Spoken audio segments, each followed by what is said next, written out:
Hi, friends. Welcome to today's episode of We Are Marketing Happy, a healthcare marketing podcast. My name is Jenny Bristow, and I am your host, and I'm the founder at Hedy and Hopp, a full service, fully healthcare marketing agency. I'm here today joined by a senior digital producer at Hedy and Hopp, our very own Suzie Schmitt. Suzie, welcome. Thanks, Jenny. Glad to be here. We today are going to be talking about something that most marketers have been frustrated with over the last year, but most of them don't have a solid tech understanding of the whys, either through the lens of why is this happening or what can I do to help us, our organization, moving forward. And that is tech dependencies. And the Jenga tower, that is the internet that holds up all of our ecosystems in not only healthcare, but really across the web. I mean, all of us have been burned by the recent Cloudflare or AWS outages over the last year. It took down the entire internet, it felt like, for quite a long period of time. So, Suzie, give us an overview, kind of as marketers see something like AWS go down or Cloudflare go down and everything stops working. Why is that happening? That's a great question, and it's one that I've been asked increasingly from our clients, given those adages you're talking about. Um, and really, what's happening is that when we are clicking around in the internet and we're browsing what we see as the web, we are abstracted so many layers away from the underlying infrastructure, and we're really just only seeing that tiny little tip of the iceberg of everything else that's behind that. So we've got a whole bunch of things going on, which is one, we have enormous monopolies that own giant chunks of the internet. So that's why when AWS goes down, it feels like the entire internet has gone down because even if a website doesn't use AWS as its hosting provider, it probably has something on the site that runs on AWS. And generally, people don't even know all of the dependencies they have. A website can have hundreds or even thousands of dependencies, and you might have a plugin, and that plugin itself, you might think, well, that's one dependency. That plugin itself probably has 50 dependencies all by itself. So if one tiny thing breaks across the internet, it can have enormous butterfly effects and like a ripple consequence throughout the entire internet. With Cloudflare being out, we noticed that not only was everything unreachable, but also so much of the security wasn't able to be authenticated. So people weren't being able to browse to web properties, even if they could connect to them, which most people couldn't. So the reason this impacts us more in healthcare is that unlike other industries, we're held to uptime and other SLAs by CMS. So we have to be really diligent about planning for not if, but when these things go down and how to mitigate that risk. Yeah, really great point. Let's make this real with a real world example. It's been nearly a decade since the left pad incident. Suzie, what is the left pad incident? Jenny, I'm so glad you asked. I could talk about the left pad incident all day. The left pad incident was in 2016. There was a copyright dispute between an independent developer out of Turkey and the messaging platform Kik. This developer had released a software package on NPM, which is the Node Package Manager, which essentially, if you're building any software, you're going to be using that to say, well, I don't want to build a whole framework just to put a table in my website. I'm going to use this pre-built module of this table and then be able to fill it out. It's basically a library of basic functionalities. Anyway, he had made left pad, which all it does is add padding to the left side of text. It's 11 lines, but theoretically, like very minor, but it was built into so much of the internet as a dependency or a dependency of the dependency that when he got mad at the copyright situation and simply unpublished his package, it took down thousands of websites, including enterprise websites like Netflix and Spotify. They went down, all because of one open source volunteer unpaid developer in Turkey. So In that instance, NPM actually did something completely unprecedented and they republished his package. But ever since then, it's been a little bit more top of mind to if you're going to use something as a dependency, like maybe make your own fork of it or make sure that you know how it works. If it's something really simple, have your own copy. But it really does highlight how one tiny little spoke holding up the rest of the system can just be taken away and it can really cause a lot of problems. So, I want to talk about this in two lenses. First, I want to talk about cloud monopoly risks. Then, I want to talk about open source devs. So, let's start talking about clouds. There's really just three companies that host most of the web, right? Let's talk about that. What does that mean? Absolutely. So AWS, which is Amazon Web Services, they host over a third of the internet. I believe last time I checked, it was about 33%. Azure's lower than that, and then GCP is a little bit lower than that. But together, those companies host the majority of websites and also the majority of enterprise websites. And what's really scary there is generally when you choose a hosting environment, that's also the hosting environment that your backups are created in. So, you know, and I know here at Hedy and Hopp that we have a third-party disaster recovery backup system that is hosted on a completely different infrastructure than our day-to-day production environment. But if you are hosting on AWS, for example, chances are that if you make a dev site or a backup site or any of those images of your website, they're probably also hosted on AWS. So therefore, when AWS goes down, everything goes down. You don't have a backup because your backup is also down. So the smartest thing to do is to keep a backup somewhere that's completely isolated from wherever your production environment is, just to not keep all your eggs in one basket, and to make sure that those backups stay up to date. Yep, that's Um, wonderful. What about Susie? Explain in non-technical terms what Cloudflare is and how that impacts accessibility of sites. Definitely. So Cloudflare is something in between the website and the user. It's like a little layer. If you think of a website as the moon, this is a satellite somewhere in between Earth and the moon. And you're not actually connecting to that website on the moon. You're talking to that satellite because the satellite says, hey, we've already got a copy of this website that's recent. It's closer to your location, and we can authenticate that you're a secure user. So we're going to go ahead and feed you this cached version. And generally, what that results in is a more secure and faster internet. And when it works as designed, it works fantastically.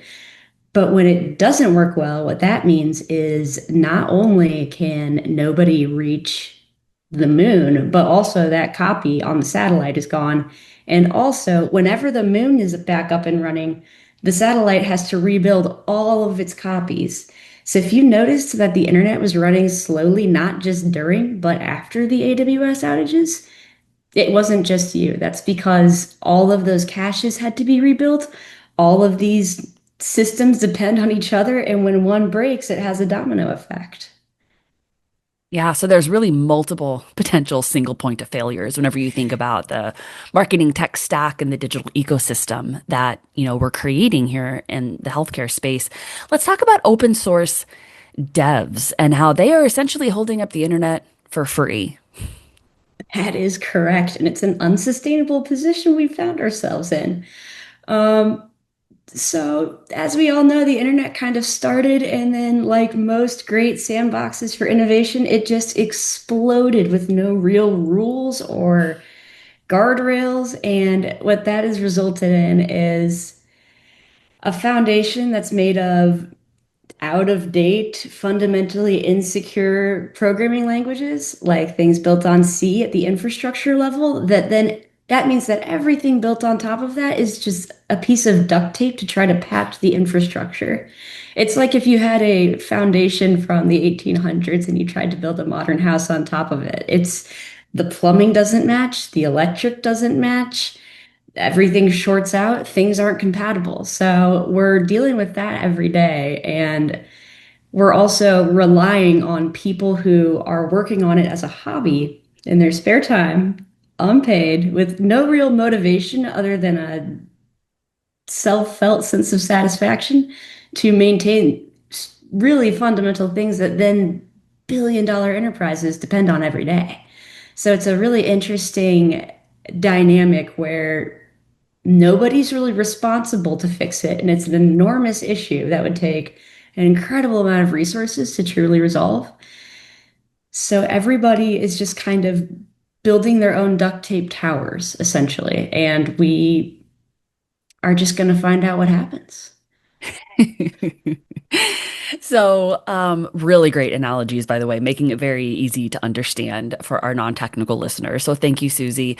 Let's now make it actionable, right? I hate ending podcasts or sharing a bunch of scary information and then saying, have a good day. So, we're in healthcare. We have very specific rules around compliance and security. So, really, what folks need to do is make sure that their organization has a disaster plan. So, Suzie, what advice would you give to internal teams to create and then be prepared to execute a disaster plan?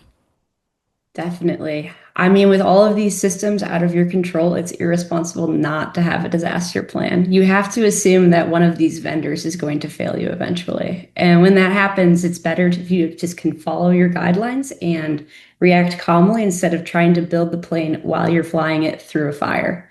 So the first thing I'd say is make sure that you've set all these internal roles and that everybody's aware of their role and feels comfortable supporting that. You don't want to say, oh, well, we're going to have Jenny handle that. And then when it comes to pass, Jenny's like, oh, I don't know what that means, or I'm not comfortable speaking to that. So you want to make sure that you have all those roles in your SMEs organized and a chain of command and a chain of communication.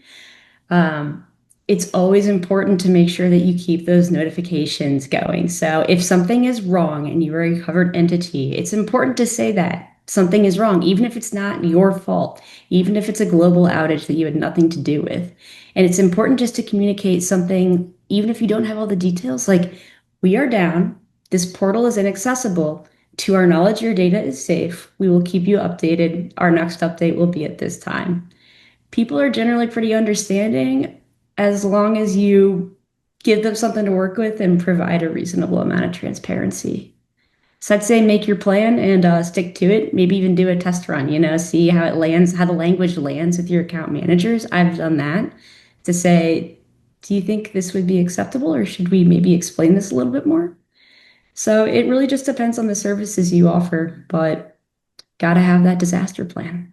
Yeah, disaster plan is great. I want to reiterate your key point about making sure your backup is on a different server or ecosystem cloud provider than production. Super important, right? Definitely.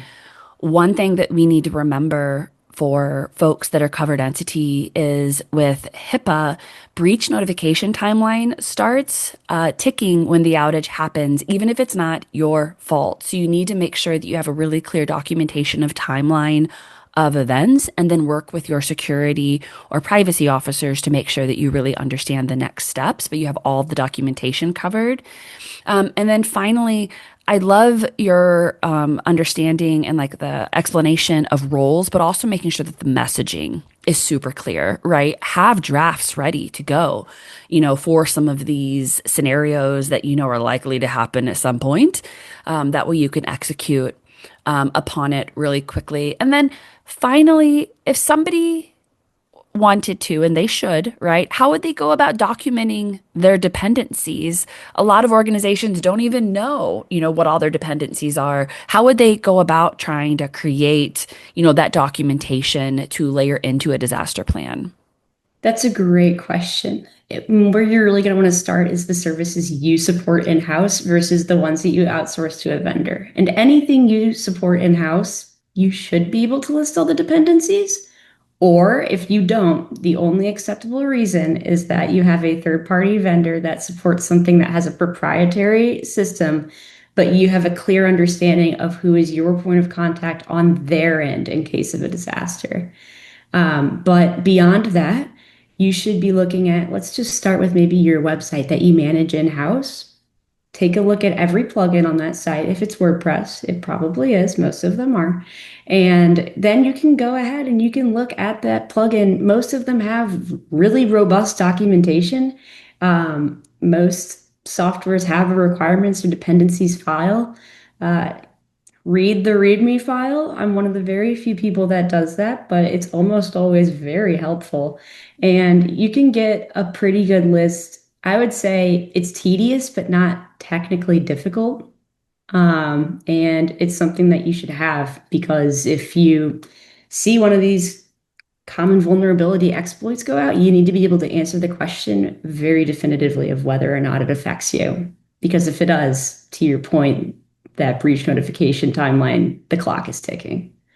Yeah. And I just want to remind marketers that, many of you may be thinking in your head, oh, this is something IT will handle. Well, should they handle it? Maybe. But just like all of the things around compliance and security, it's now another hat that marketers are having to wear. So definitely, if you think your IT team is handling this, make sure that you meet with them, confirm, get copies of all the documentation that they've created to make sure that you are aligned with the plan and you understand what will happen next. Because honestly, the communication should fall to the marketing and communications team, not IT. So make sure that you're working in lockstep with them.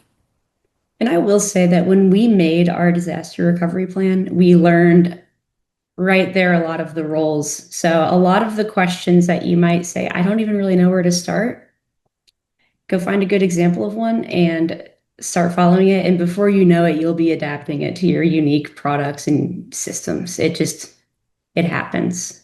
So, and I will say also that made us realize how many roles we actually needed. So it's important to know the lift, if something should it happen, it's better to know it ahead of time. So Absolutely.